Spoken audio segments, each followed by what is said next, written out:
Yowza, yowza. Oh, whoa, jeez.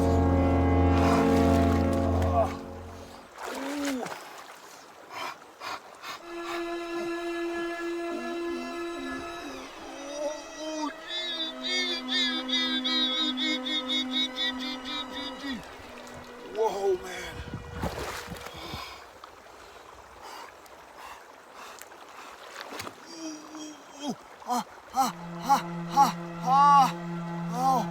Oh, Jesus H. Holy schmagooly. Oh my God. Oh my God. Oh my God. Oh.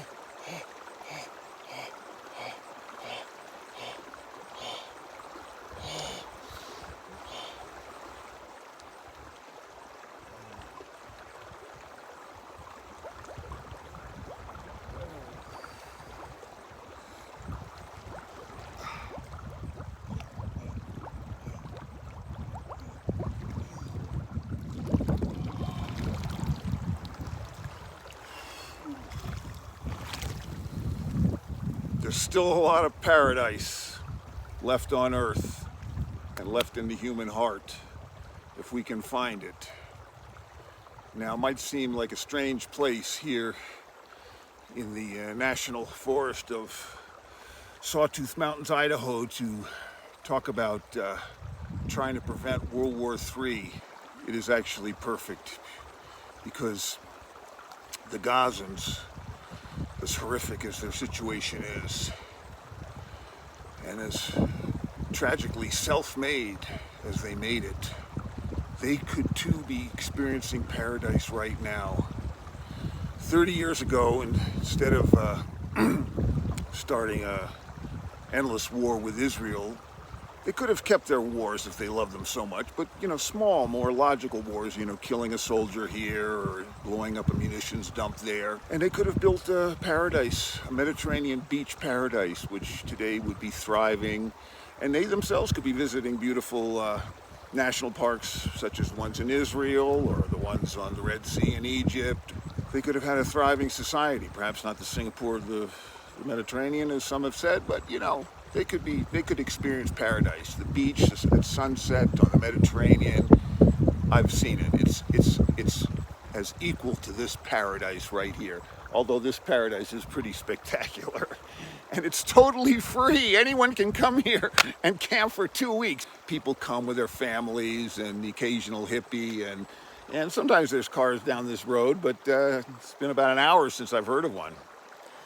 But tragically,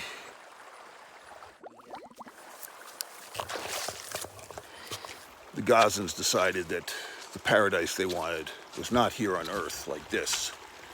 They wanted a paradise in heaven. And they believed the old metaphors that the prophets used, which, you know, are stories. They're poetic ideas of, if you live a beautiful life and you're righteous and decent, when you die, you do go to heaven. You feel good. You feel like your life was worthwhile. And that we are in paradise. We are in fucking paradise.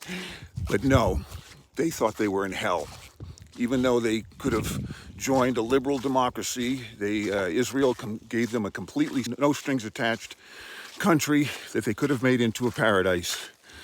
They decided that for them, it was more fun to create a hell in the hopes of leveraging other Muslims in the area who are also suffering under, you know, fascist and corrupt regimes, leveraging the scapegoating of Israel. Now, even though Israel's a microscopic place in this enormity of Muslims, they think that somehow eliminating Israel, even though the Arabs all voted with their feet in 1948 to kick out all their Jews, about 900,000 who had lived amongst them for over 2 millennia, they thought that they could do that and still deny the existence of Israel, which is absurd. That means they're supporting Holocaust too. And it also means that today, the supporters of Hamas, including a lot of American and European leftists and liberals, are also supporting Holocaust too.